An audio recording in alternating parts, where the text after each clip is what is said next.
Assalamualaikum warahmatullahi wabarakatuh.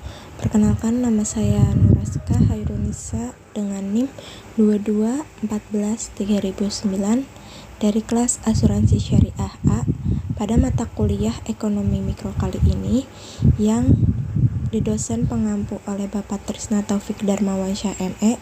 Kali ini saya akan menjelaskan tentang teori produksi. Jadi, pada kesempatan kali ini saya akan menjelaskan tentang teori produksi. Tapi sebelum itu, saya akan menjelaskan apa itu produksi. Produksi adalah salah satu aktivitas ekonomi yang menghasilkan hasil akhir atau output dari suatu proses yang membutuhkan beberapa masukan atau input. Sehingga kegiatan produksi merupakan kombinasi antara beberapa masukan atau input yang biasa disebut faktor-faktor produksi yang akan menghasilkan keluaran atau output agar nilai guna barang atau jasa tersebut bertambah. Dalam suatu proses produksi, dibutuhkan input yang berupa faktor-faktor produksi, yaitu alat atau sarana agar kegiatan berjalan dengan lancar. Sehingga, jika faktor produksi tidak ada, maka proses produksi juga tidak akan berlangsung. Faktor-faktor produksi antara lain adalah kapital atau modal, labor atau tenaga kerja, skill atau keahlian, kemampuan, dan land atau tanah. Kapital atau modal yang sering terlintas di pikiran biasanya dalam bentuk uang. Namun, modal juga bisa berupa alat-alat seperti mesin untuk membuat barang atau jasa, ataupun juga dapat berupa bangunan atau gedung yang akan digunakan untuk kegiatan operasional usaha tersebut. Yang kedua adalah labor atau tenaga kerja. Tenaga kerja ini dibutuhkan untuk menjalankan operasional alat-alat yang tersedia agar proses produksi berlangsung dengan semestinya. Para tenaga kerja bekerja dengan menggunakan skill atau keahlian atau kemampuan yang dimilikinya. Sedangkan land atau tanah merupakan lahan yang mengandung sumber daya alam atau bahan baku yang nantinya akan diolah dalam proses produksi. Terus selanjutnya ada fungsi produksi. Fungsi produksi merupakan suatu hubungan teknis yang menghubungkan faktor produksi atau input dengan hasil produksinya atau output. Teori perilaku produsen atau perusahaan juga memiliki banyak analogi dengan teori perilaku konsumen. Misalnya, bila konsumen mengalokasikan dananya untuk konsumsi, produsen mengalokasikan dananya untuk penggunaan faktor produksi atau yang akan diproses menjadi output. Karena itu, bila keseimbangan konsumen terjadi pada saat seluruh uangnya habis untuk konsumsi, keseimbangan produsen tercapai pada saat seluruh anggaran habis terpakai untuk membeli faktor produksi. Dalam mengonsumsi barang berlaku the law of diminishing marginal utility atau LDMU. Sedangkan dalam penggunaan faktor produksi berlaku the law of diminishing return atau LDR. Produsen juga memiliki pengetahuan yang lengkap atau perfect knowledge atas faktor produksi yang dibelinya. Akhirnya, bila konsumen berupaya mencapai kepuasan maksimum, maka produsen berupaya mencapai tingkat produksi maksimum. Baiklah, kita akan masuk ke dalam pembahasan teori produksi. Dalam suatu proses produksi, terdapat proses produksi yang terjadi dalam kurun waktu tertentu yang terbagi menjadi dua, yaitu produksi jangka panjang dan dimensi jangka pendek. Dalam aktivitas produksinya, produsen atau perusahaan mengubah berbagai faktor produksi menjadi barang dan jasa. Berdasarkan hubungannya dengan tingkat produksi, faktor produksi dibedakan menjadi faktor produksi tetap atau fixed input dan faktor produksi variabel atau variable input. Faktor produksi tetap adalah faktor produksi yang jumlah penggunaannya tidak tergantung pada jumlah produksi. Ada atau tidak adanya kegiatan produksi, faktor produksi itu harus tetap tersedia. Mesin-mesin pabrik adalah salah satu contohnya. Sampai tingkat interval produksi tertentu, jumlah mesin tidak perlu ditambah.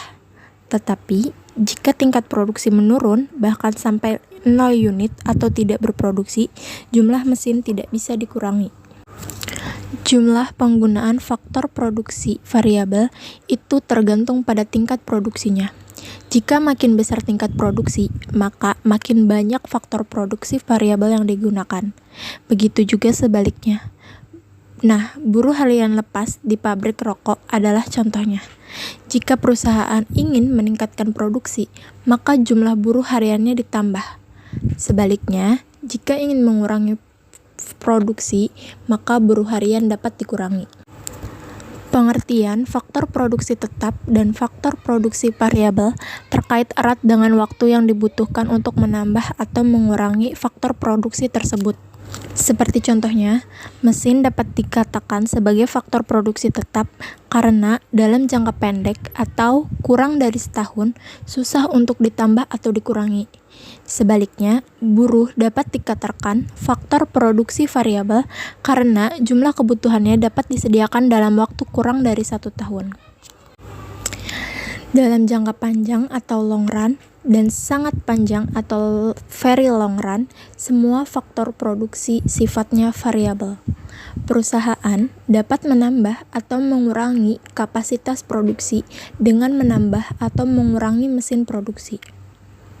Dalam konteks manajemen, jangka panjang dan jangka sangat panjang berkaitan dengan ukuran waktu kronologis. Misalnya, ada kualifikasi yang menyatakan bahwa jangka panjang berkisar antara 5-25 tahun. Nah, jika jangka sangat panjang bila waktunya itu lebih dari 25 tahun. Teori produksi tidak mendefinisikan jangka pendek dan jangka panjang secara kronologis, karena periode jangka pendek adalah periode produksi di mana perusahaan tidak mampu dengan segera melakukan penyesuaian jumlah penggunaan salah satu atau beberapa faktor produksi.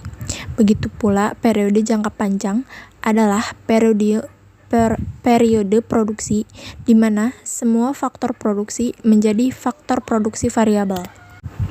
Tenggang waktu jangka pendek setiap perusahaan juga dapat berbeda-beda, itu tergantung pada jenis usahanya.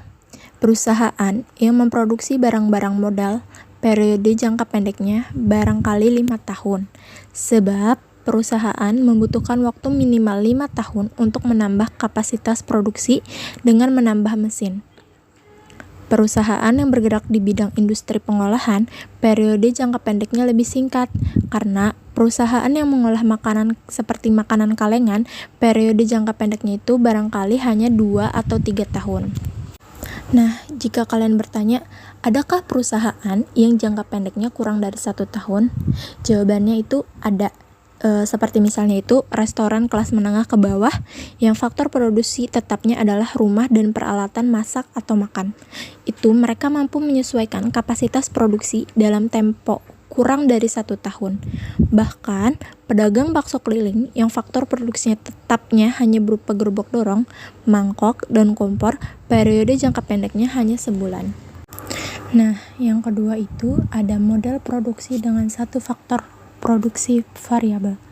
Sebenarnya, model produksi yang satu ini nih jarang digunakan, bahkan tidak ada proses produksi yang hanya menggunakan satu faktor produksi atau variabel. Nah, jadi di sini pengertian dari produksi dengan satu faktor produksi variabel adalah pengertian analisis jangka pendek di mana ada faktor produksi yang tidak dapat diubah.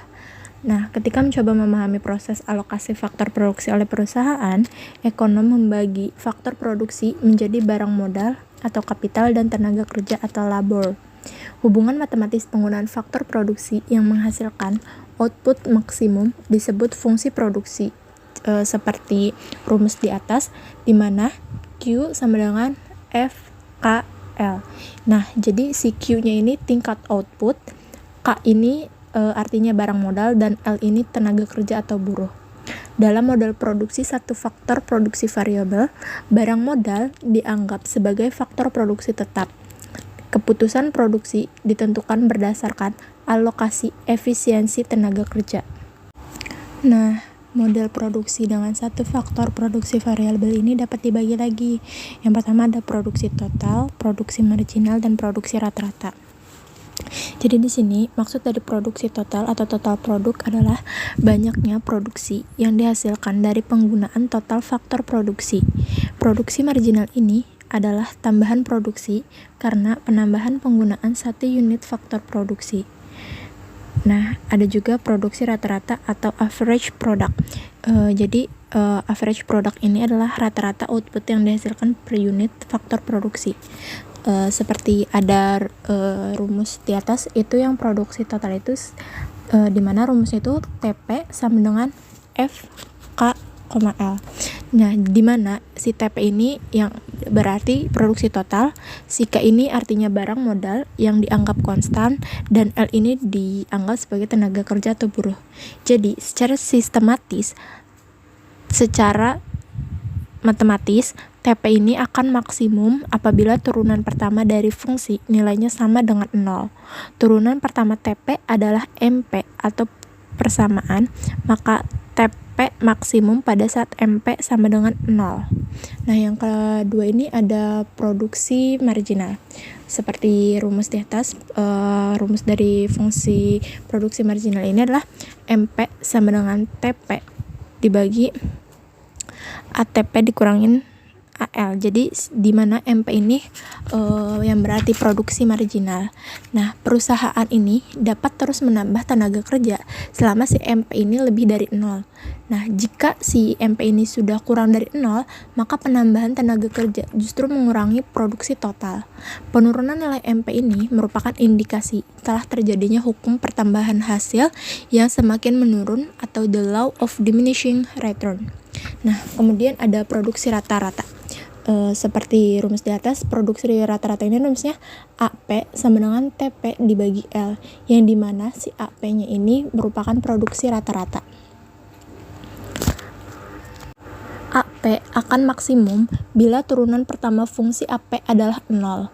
Nah, dengan penjelasan matematis, AP maksimum dapat tercapai pada saat AP sama dengan MP dan MP akan memotong AP pada saat nilai AP itu maksimum. Nah, seperti contoh kasus usaha tekstil tradisional yang menggunakan ATBM atau alat tenun bukan mesin yang seperti contoh di bawah ini. Bisa kita lihat dari tabel di atas itu, kita dapat melihat bahwa produksi total atau TP pada awalnya meningkat dan mencapai maksimum sebanyak 126 unit pada saat jumlah buruh yang dipekerjakan sebanyak 7 orang. Tetapi setelah itu, penambahan buruh justru menurunkan produksi total karena produksi marginal atau MP-nya sudah negatif. Nah, bila kita melihat kolom MP-nya, ternyata besar MP sangat memengaruhi TP. Jadi selama nilai MP-nya lebih dari 0, TP akan tetap bertambah. Tetapi sayangnya pertambahan MP juga mengalami penurunan. Besarnya nilai MP juga berpengaruh terhadap nilai produksi rata-rata atau AP. Penambahan satu orang tenaga kerja akan memperbesar nilai AP selama nilai MP lebih besar dari nilai AP sebelumnya. Begitu juga sebaliknya. Hal ini dapat terjadi karena pada saat penggunaan tenaga kerja antara 2-5 orang, seperti misalnya pada saat menambah buruh dari 2 menjadi 3 orang, AP meningkat dari 10 unit menjadi 15 unit karena MP sama dengan 25 unit, bandingkan dengan pada saat tenaga kerja ditambah dari 5 menjadi 6. Nah, dari tabel di atas juga dapat dipresentasikan dalam bentuk diagram. TP-nya ternyata bergerak membentuk kurva yang mirip huruf S, sehingga disebut kurva S.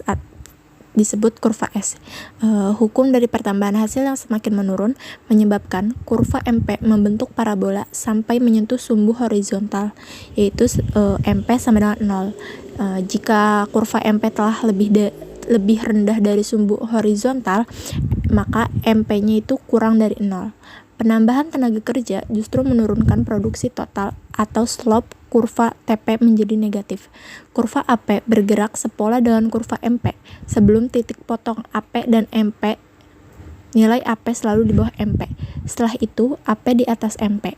Nah, nilai AP juga mengalami penurunan akibat pengaruh penurunan dari nilai MP, tetapi penurunannya tidak setajam MP, sehingga pada saat MP kurang dari 0, AP-nya masih mungkin bernilai positif bahkan tidak pernah negatif.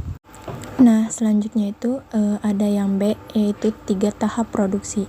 Nah, seperti yang telah diuraikan di atas itu, pada kasus di atas itu merupakan dari prinsip umum dalam menganalisis proses alokasi faktor produksi yang efisien. Untuk kasus umum dan bila dianggap penambahan faktor produksi bersifat kontinu, kurva-kurva pada diagram seperti di atas tadi dapat diharus menjadi seperti diagram berikut. Nah, diagram di atas itu menunjukkan adanya 3 tahap penting dari gerakan perubahan nilai TP. Yang pertama itu pada saat MP maksimum, yaitu pada titik 1 dan 4, dan yang kedua itu pada saat AP maksimum, yaitu pada titik 2 dan 5. Yang ketiga itu pada saat MP itu sama dengan 0 atau TP maksimumnya itu di titik 3 dan 6. Selanjutnya diagram tersebut dapat kita bagi menjadi 3 tahap produksi. Yang pertama itu ada tahap pertama atau stage 1 itu sampai pada saat kondisi AP itu maksimum. Tahap kedua itu atau stage 2 itu antara AP maksimum sampai saat MP sama dengan 0. Dan yang ketiga itu, tahap ketiga itu atau stage 3 itu saat MP sudah bernilai kurang dari 0 atau negatif. Nah, penahapan ini berguna untuk memahami pada saat mana perusahaan berproduksi. Nah, pada tahap 1 ini, penambahan tenaga kerja akan meningkatkan produksi total maupun produksi rata-rata.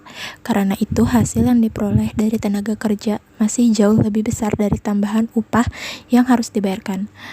Perusahaan rugi jika berhenti produksi pada tahap ini, atau slope kurva TP ini meningkat tajam.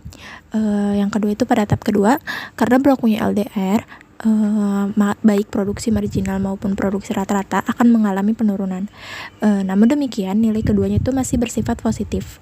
Penambahan tenaga kerja akan tetap menambah produksi total sampai mencapai nilai maksimum atau slope kurva TP ininya datar sejajar dengan sumbu horizontal.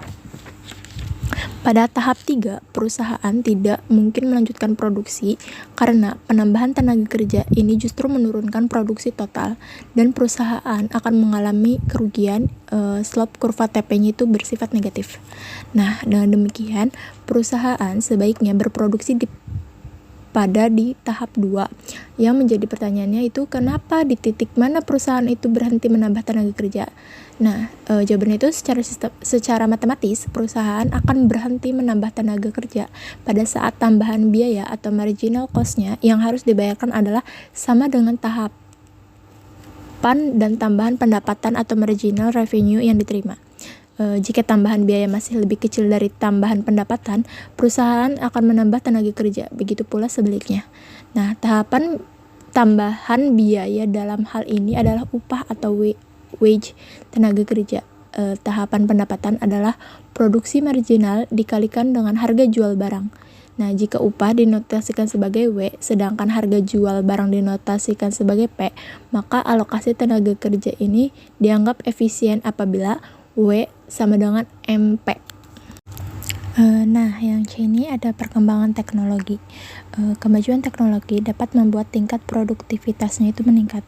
Secara grafis dapat digambarkan dengan semakin luasnya bidang yang dibatasi kurva TP. Bisa kita lihat pada diagram 5.3 di bawah ini. Akibat kemajuan teknologi, luas kurva TP3 lebih besar dari TP2 dan lebih besar dari TP1. Artinya, jumlah output yang dihasilkan per unit faktor produksi semakin besar.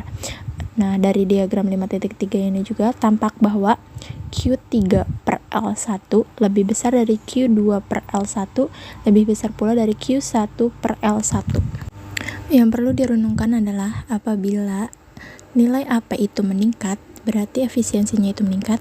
Jawabannya adalah bila nilai AP itu meningkat karena mesinnya semakin modern, belum berarti efisiensinya itu meningkat.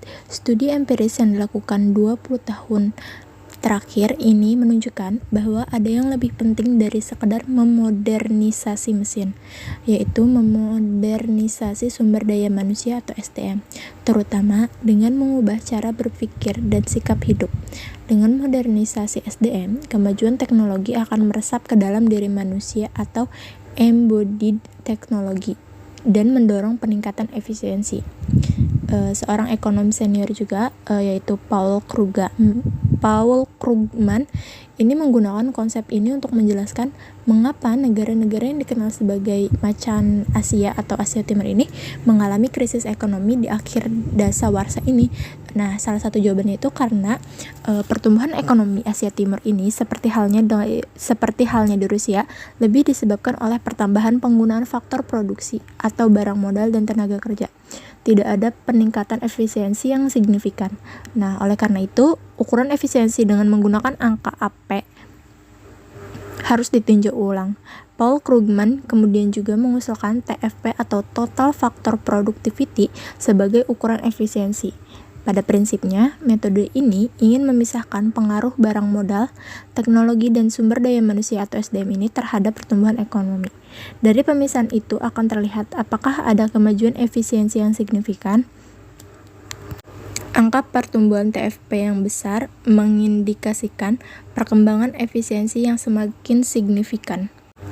Nah, pembahasan selanjutnya yang ketiga ada model produksi dengan dua faktor produksi variabel. Dalam bagian ini, kita akan melonggarkan asumsi adanya faktor produksi tetap, baik barang modal maupun tenaga kerja sekarang bersifat variabel. Namun, yang harus diingat bahwa pelonggaran asumsi ini masih tetap terlalu menyederhanakan persoalan, sebab dalam kenyataan, faktor produksi variabel yang digunakan dalam proses produksi lebih dari dua macam. Dalam studi ekonomi yang lebih lanjut, pembahasan alokasi faktor produksi atau lebih dari dua macam faktor produksi secara efisien akan menggunakan model ekonometrika. Dalam model produksi dua faktor produksi variabel ini, analisis cukup menggunakan penjelasan secara grafis dan matematika sederhana. Model produksi dengan dua faktor produksi variabel dibagi menjadi 6. Yang pertama itu ada isokuan. Nah, isokuan ini adalah kurva yang menggambarkan berbagai kombinasi penggunaan dua macam faktor produksi variabel secara efisien dengan tingkat teknologi tertentu yang menghasilkan tingkat produksi yang sama. Seperti misalnya itu pada kasus usaha tekstil tradisional di muka kita perlonggar asumsinya dengan menyatakan bahwa mesin dapat ditambah. Pada tabel di atas, kita dapat melihat bahwa tingkat produksi 105 bal tekstil dapat dicapai dengan beberapa kombinasi faktor produksi, yaitu 1 mesin dengan 5 tenaga kerja, 2 mesin dengan 3 tenaga kerja, dan seterusnya.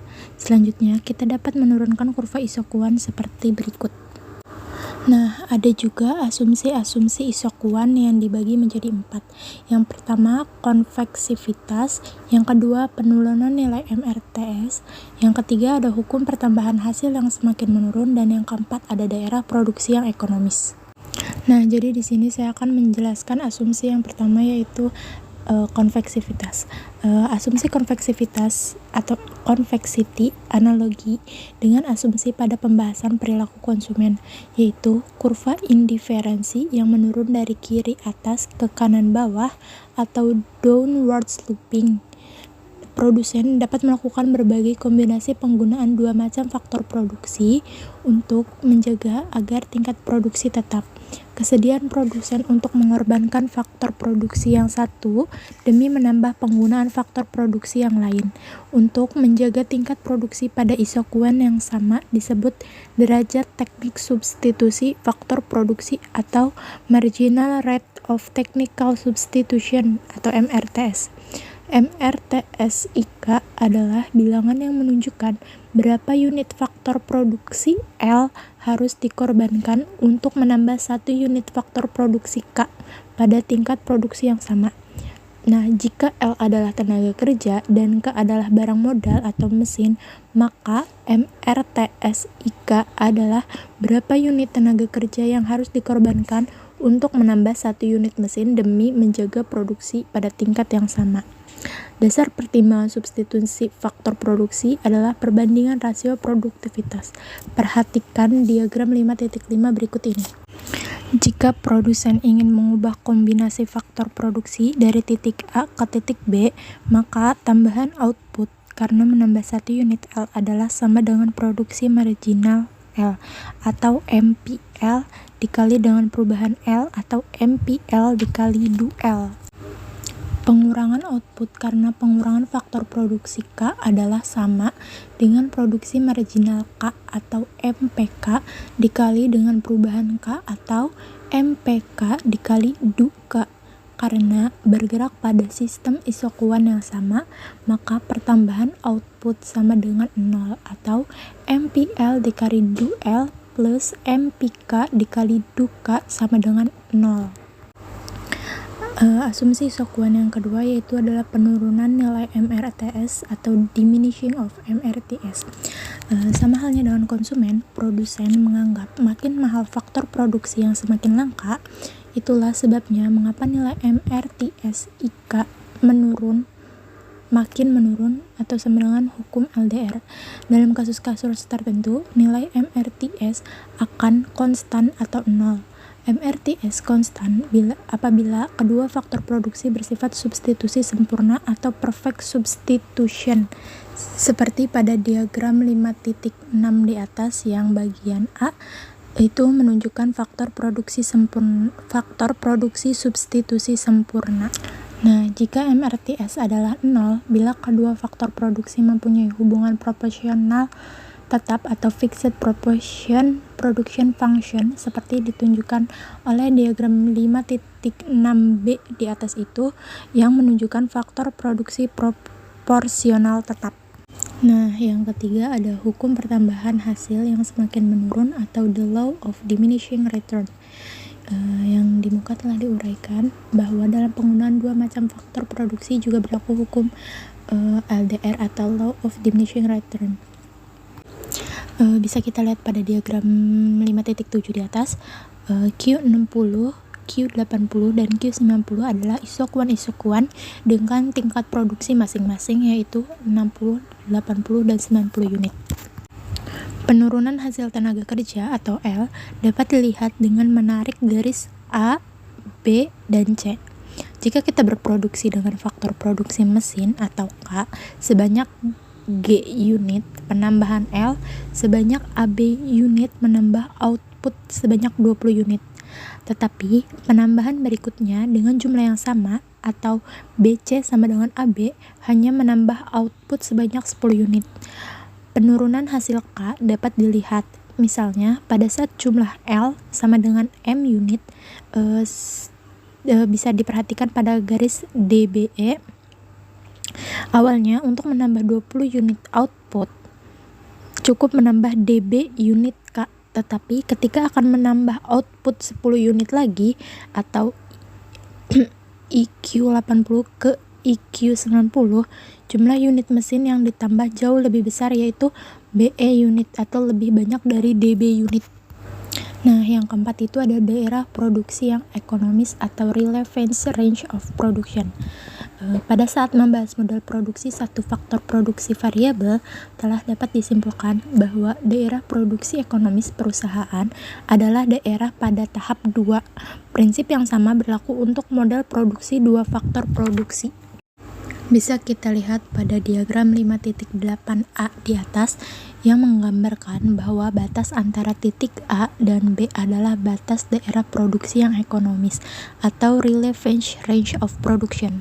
Atau pada tahap 2, jika perusahaan berproduksi di luar batas areal itu atau A ke C atau B ke D, penambahan faktor produksi tidak meningkatkan produksi. Garis AB merupakan daerah tahap 2. Kemudian bisa lihat diagram 5.8b di atas itu menggambarkan jika perusahaan ingin melakukan ekspansi produksi, batas ruang gerak ekonomis adalah daerah yang diapit garis lengkung M dan N. Kemudian selanjutnya ada B, perubahan output karena perubahan skala penggunaan produksi atau returns to scale. Perubahan output karena perubahan skala penggunaan faktor produksi atau return to scale adalah konsep yang ingin menjelaskan seberapa besar output berubah bila jumlah faktor produksi dilipat gandakan atau doubling. Perubahan output karena perubahan skala penggunaan produksi atau return to scale dibagi lagi menjadi 3, yaitu ada skala hasil menarik atau increasing return to scale, yang kedua ada skala hasil kontan atau constant return to scale, dan yang ketiga ada skala hasil menurun atau decreasing return to scale. Pertama, saya akan menjelaskan skala hasil menaik atau increasing return to scale. Nah, jika penambahan faktor produksi sebanyak 1 unit menyebabkan output meningkat lebih dari 1 unit, fungsi produksi memiliki karakter skala hasil menaik atau increasing return to scale.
Diagram di atas menunjukkan skala hasil menaik atau increasing return to scale.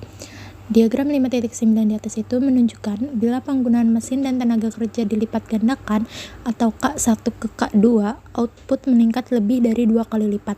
Pencapaian hasil ini dimungkinkan antara lain karena kemampuan manajemen dalam menangani produksi skala besar. Ada sinergi antara mesin dan tenaga kerja atau embodied technology. Yang kedua, yaitu ada skala hasil konstan atau constant return to scale. Jika dilipat gandakan, faktor produksi menambah output sebanyak 2 kali lipat juga, fungsi produksi memiliki karakter skala hasil konstan atau constant return to scale. Seperti yang digambarkan pada diagram 5.10 di atas.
Dan yang terakhir itu adalah skala hasil menurun atau decreasing return to scale. Jika penambahan 1 unit faktor produksi menyebabkan output bertambah kurang dari 1 unit, fungsi produksi memiliki karakter skala hasil menurun atau decreasing return to scale, seperti ditunjukkan pada diagram 5.11 di atas. Penjelasan untuk diagram 5.11 di atas itu adalah kebalikan dari penjelasan yang terjadi dari skala hasil menaik.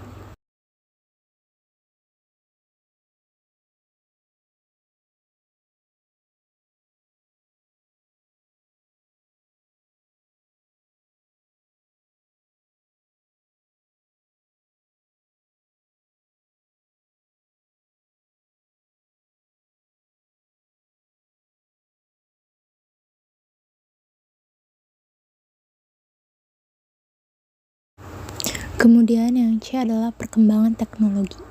Kemajuan teknologi memungkinkan peningkatan efisiensi penggunaan faktor produksi. Tingkat produksi yang sama dapat dicapai dengan penggunaan faktor produksi yang lebih sedikit. Bisa kita lihat pada diagram 5.12 di atas.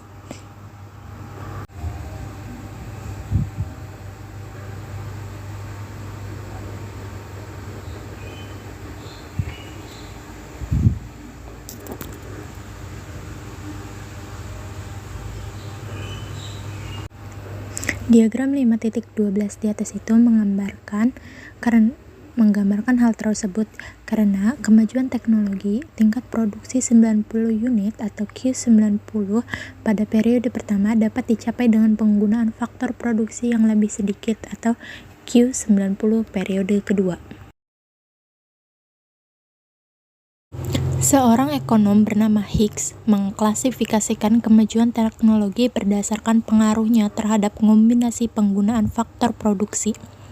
Bila kemajuan teknologi mengakibatkan porsi penggunaan barang modal menjadi lebih besar dibanding tenaga kerja, disebut teknologi padat modal atau capital using atau capital intensive. Sebaliknya, jika menyebabkan porsi penggunaan tenaga kerja menjadi lebih besar, disebut dengan teknologi padat karya atau labor using atau labor intensive. Jika tidak mengubah porsi atau rasio faktor produksi tetap, itu dapat disebut teknologi netral atau neutral teknologi. Perubahan-perubahan itu dapat dilihat dari angka MRTS yang tercermin dari perubahan sudut kemiringan isokuan. Hal-hal itu dapat digambarkan dalam diagram 5.13 di atas.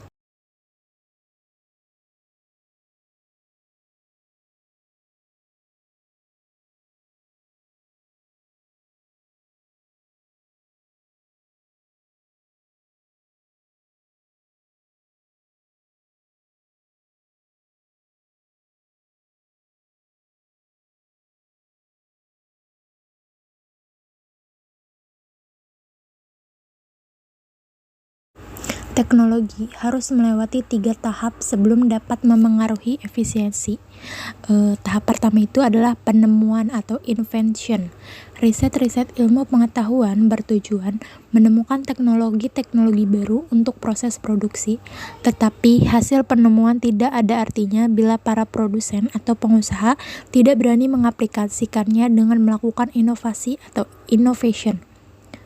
Umumnya, hanya sedikit pengusaha yang berani melakukan inovasi awal, tetapi keberhasilan inovasi akan mengundang makin banyak pengusaha yang mau melakukannya. Terjadilah penyebaran inovasi atau spread of innovation yang menyebabkan tingkat penerimaan terhadap inovasi atau adopting innovation mendekati angka 100%. Lihatlah diagram 5.14 di atas.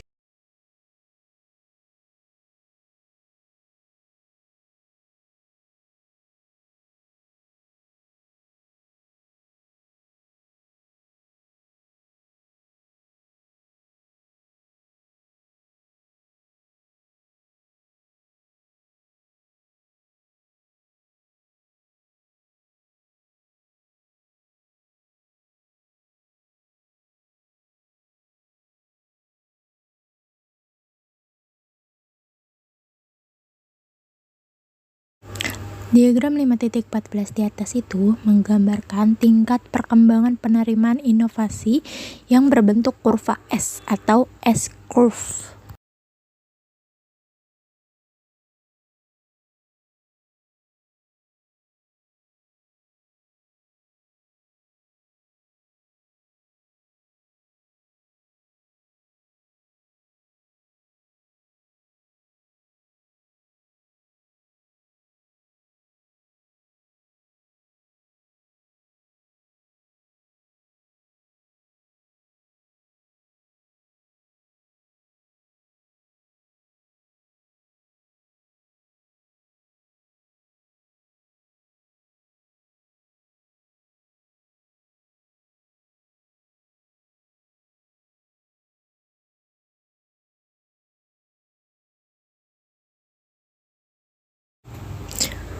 Kemudian selanjutnya yang D ada kurva anggaran produksi atau ISO-cost. Kurva anggaran produksi atau ISO-cost adalah kurva yang menggambarkan berbagai kombinasi penggunaan dua macam faktor produksi yang memerlukan biaya yang sama. Jika harga faktor produksi tenaga kerja adalah upah atau W dan harga faktor produksi barang modal adalah sewa atau R, maka kurva ISO-cost-nya adalah I sama dengan RK plus WL. Sudut kemiringan kurva iso cost adalah rasio harga kedua faktor produksi. Jika terjadi perubahan harga faktor produksi, kurva I berotasi. Jika yang berubah adalah kemampuan anggaran, kurva Isokov bergeser sejajar. Seperti yang bisa kita lihat pada diagram 5.15b di atas.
Kemudian yang E ada keseimbangan produsen. Keseimbangan produsen ini terjadi ketika kurva 1 bersinggungan dengan kurva Q. Di titik persinggungan itu, kombinasi penggunaan kedua faktor produksi akan memberikan hasil output yang maksimum. Keseimbangan dapat dirubah karena perubahan kemampuan anggaran maupun harga faktor produksi. Analisis perubahan keseimbangan produsen analogis dengan analisis perilaku konsumen. Perubahan jumlah faktor produksi yang digunakan merupakan interaksi kekuatan efek substitusi atau substitution effect dan efek skala produksi atau output effect. Karena itu, produsen juga mengenal faktor produksi inferior, yaitu faktor produksi yang penggunaannya justru menurun bila kemampuan anggaran perusahaan meningkat atau kemampuan memproduksi meningkat. Seperti misalnya, tenaga kerja adalah faktor produksi inferior. Jika tingkat produksi ditingkatkan, jumlah penggunaannya ternyata berkurang. Perusahaan lebih menyukai menambah barang atau mesin.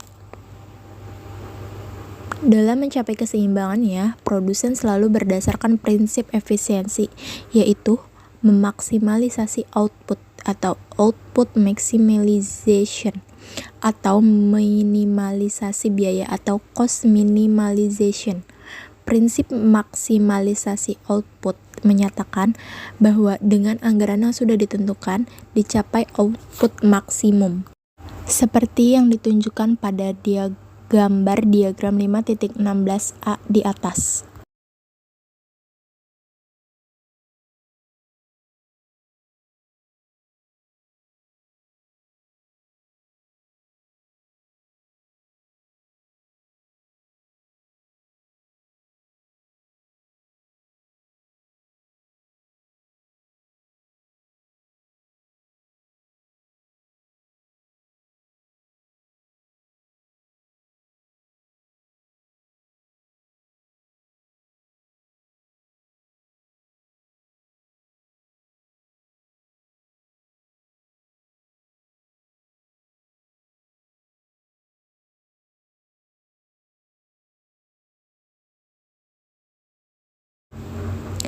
Sedangkan prinsip minimalisasi biaya menyatakan target output yang sudah ditetapkan harus dicapai dengan biaya minimum, seperti yang ditunjukkan pada diagram 5.16b di atas.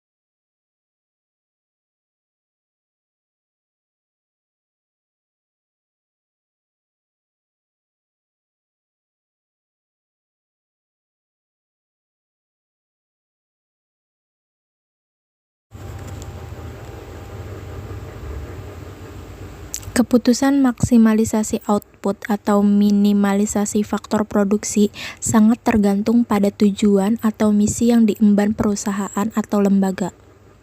Perusahaan umumnya memiliki tujuan maksimalisasi laba, sehingga biasanya prinsip efisiensi perusahaan adalah maksimalisasi output.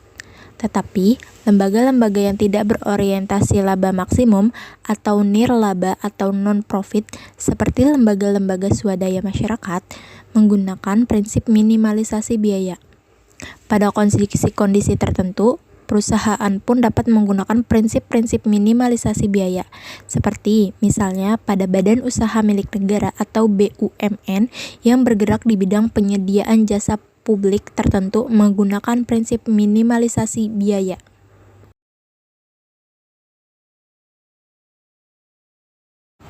Yang F terakhir ada pola jalur ekspansi atau expansion path.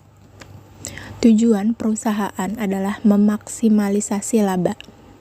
Biasanya, untuk mencapai tujuan itu dalam jangka pendek maupun jangka panjang, perusahaan harus tetap mempertahankan efisiensinya. Biasanya, perusahaan menetapkan target yang akan dicapai dalam setiap tahunnya yang harus dicapai dengan biaya minimum. Dalam jangka panjang, perusahaan memiliki tingkat fleksibilitas lebih tinggi dalam mengombinasikan faktor produksi. Coba perhatikan diagram 5.17a di atas.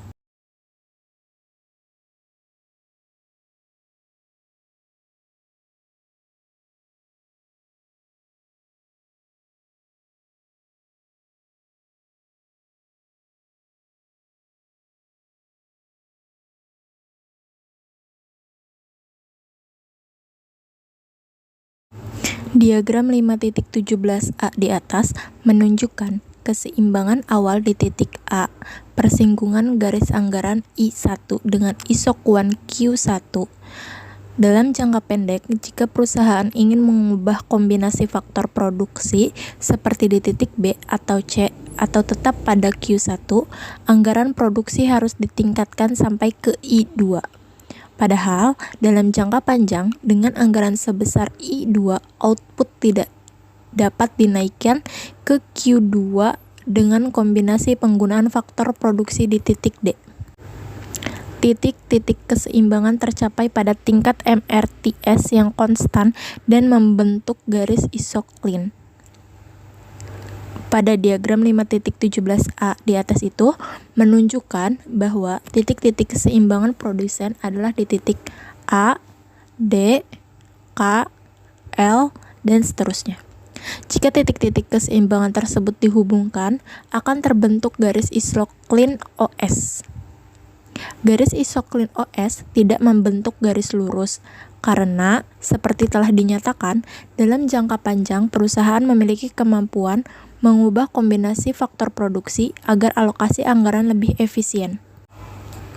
Untuk fungsi produksi skala hasil konstan atau Constant Return to Scale atau CRS, isoklin berbentuk garis lurus OR. Hal ini karena dalam fungsi produksi CRS, rasio faktor produksi tidak berubah atau konstan, yang bisa kita lihat pada diagram 5.17b di atas.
Bila ekspansi produksi berdasarkan asumsi bahwa harga faktor produksi tidak berubah, isoklin merupakan garis jalur ekspansi atau expansion path. Garis ini menunjukkan bagaimana proporsi penggunaan faktor produksi berubah karena perubahan atau penambahan tingkat produksi, bila harga faktor produksi dianggap tetap. Coba perhatikan diagram 5.18 jalur ekspansi di atas.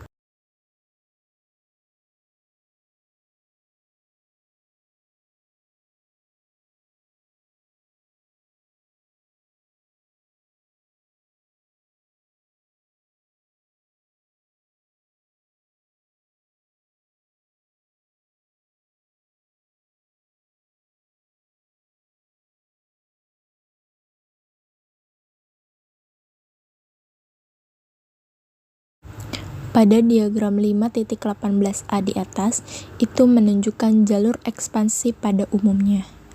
Sedangkan diagram 5.8b di atas itu untuk kasus skala hasil konstan atau CRS.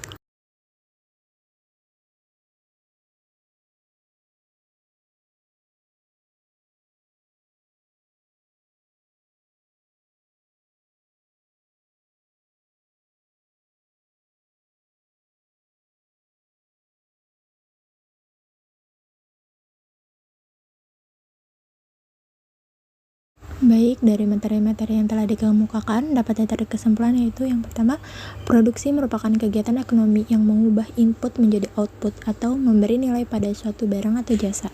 Dalam proses produksi, terdapat faktor produksi sebagai inputnya, yaitu modal atau kapital, tenaga kerja atau labor, keahlian atau skill, dan tanah atau sumber daya alam yang disebut land. Antara output dan input dapat dihubungkan dalam suatu persamaan fungsi yang disebut dengan fungsi produksi. Dan yang kedua yaitu teori produksi dibagi menjadi dua, yaitu jangka pendek dan jangka panjang. Dalam produksi jangka pendek terdapat fixed input dan variable input. Fixed input yang dimaksud adalah modal, sedangkan variable input adalah tenaga kerja. Untuk meningkatkan hasil produksi dalam jangka pendek, pelaku usaha tidak bisa menambah modal, namun mereka bisa menambah jumlah tenaga kerjanya. Tenaga kerja yang ditambah pun tidak boleh terlalu banyak agar tetap produktif. Sedangkan dalam produksi jangka panjang, modal dan tenaga kerja merupakan input variabel dan tidak ada input tetapnya. Terima kasih, mungkin cukup sekian yang dapat saya sampaikan. Kurang dan lebihnya mohon maaf. Wassalamualaikum warahmatullahi wabarakatuh.